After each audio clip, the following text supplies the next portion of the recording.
Hey welcome to my mini blog. আজকে সারাদিন কী করবো সেটাই তোমাদের সঙ্গে শেয়ার করব।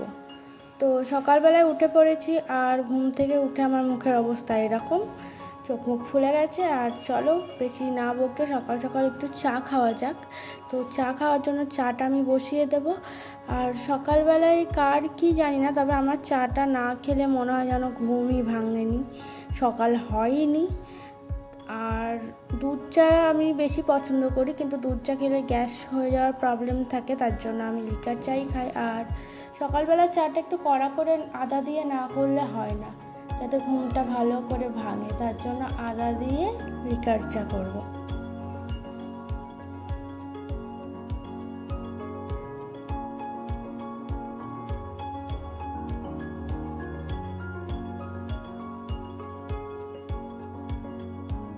চা হয়ে গেছে, আর আমি দুটো জায়গায় এখানে চাটা ছেঁকে নিচ্ছি, একটা আমার বরের।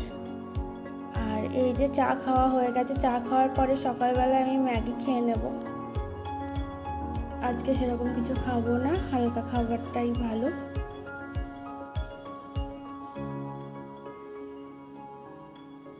আর আমার ম্যাগি খেতে ভালোই লাগে, 3 বেলা ভাত খেতে ভালো লাগে না।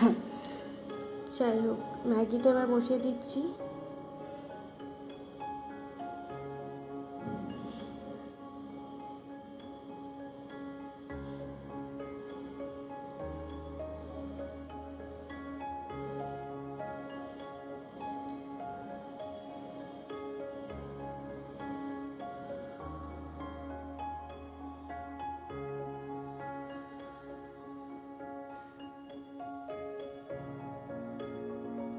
তো এদিকে আমাদের ম্যাগিটাও কমপ্লিট। আর আমি সকালবেলায় ম্যাগি খেয়ে নিয়ে তারপরে দুপুরে রান্না করেছিলাম বাঁধাকপি মাছের মাথা দিয়ে। এই রেসিপি আমি তোমাদের পরে দেব। আর এখানে মাছের ঝোল বানিয়েছিলাম, পাতলা করে বানিয়েছিলাম মাছের ঝোলটা। আর এই যে আলু আর বিনস ভেজেছিলাম।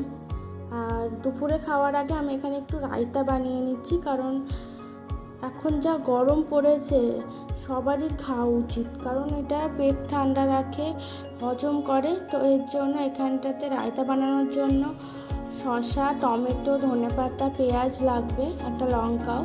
আর এখানে আমার বর কেটে দিচ্ছে সবজিগুলো, কারণ আমি সবজি কাটতে পারি, কিন্তু চাকুতে আমার একটু প্রবলেম হয়। আর ওর অভ্যাস আছে, তার জন্য ওই কেটে দিচ্ছে তাড়াতাড়ি করে। ও কিন্তু ভীষণ সুন্দর কাটে, এটা মানতে হবে। আর এখানে ধনেপাতা কেটে নেওয়া হলো। আর এবার এই সব জিনিসগুলো শসা, টমেটো, ধনেপাতা, পেঁয়াজ, লঙ্কা এগুলো দইয়ের মধ্যে দিয়ে দিতে হবে। তো শুনতে একটু, যারা খায়নি তাদের শুনতে কেমন লাগবে যে দই, কিন্তু ট্রাস্ট মি, একবার বানিয়ে খেয়ে দেখো, ব্যাপক। আমারও ফার্স্টে অকওয়ার্ড লেগেছিলো, কিন্তু তারপর আমি প্রেমে পড়ে গেছি জাস্ট এটা। আর শরীর এত ঠান্ডা রাখে। এরপর সব জিনিসগুলো দইয়ের ভেতরে দিয়ে এখানে একটু লবণ দিয়ে দিচ্ছি। আর জলজিরা বা চাট মশলা দিলে আরও ভালো হয়, কিন্তু সেটা আমার কাছে ছিল না, তার জন্য জাস্ট লবণই দিয়েছি। এবার এটা ভালো করে রেডি করে নিচ্ছি নেড়ে। আর এই যে রেডি আমাদের রায়তা। স্যালাড তো অনেক রকমেরই হয়, আমরা হয়তো সব জানি না। এরপর দুপুরের খাবার খেয়ে টেয়ে একটু ঘুমিয়েছিলাম, আর ঘুম থেকে উঠলাম, একটা ফোন এসেছিলো। ফোনটা ছিল ডেলিভারির বয়ের, একটা জিনিস অর্ডার দিয়েছিলাম আমরা, তো সেটাই এখন রিসিভ করব। তার জন্য আমার বর গেট খুলে চলে গেল। যাক, আমি আর যাবো না নিচে। এই দেখো, খুব মজা, খুব আনন্দ। কি দেখা যাক জিনিসটা, এটার আনবক্সিং করা যাক, চলো। এই যে আনবক্সিং করছে, গেস করতে পারছো? এই যে ফোন OnePlus, অনেক দিনের ইচ্ছে ছিল OnePlus নেব, তাই OnePlus নিয়ে নিলাম। আর এটা খুলতে খুলতে এটাই বলছিলাম যে OnePlus যখন ইচ্ছে ছিল নিয়েছি, আইফোনও একদিন হবে, জানি না হবে কি না, কিন্তু আইফোন তো সবারই ইচ্ছা থাকে, আমারও ইচ্ছা আছে। আর এই যে আমি এই গ্রিন কালারটা নিয়েছি, কারণ আজকাল আমার গ্রিন কালার যেন একটু বেশিই ভালো লাগছে। আর চলো, আজকের ভিডিওটা এইটুকুই, কারণ নতুন ফোন পেয়ে এত আনন্দ যে রাত্রে ভিডিও করতে আর ভুলে গেছি যে কি খেয়েছি।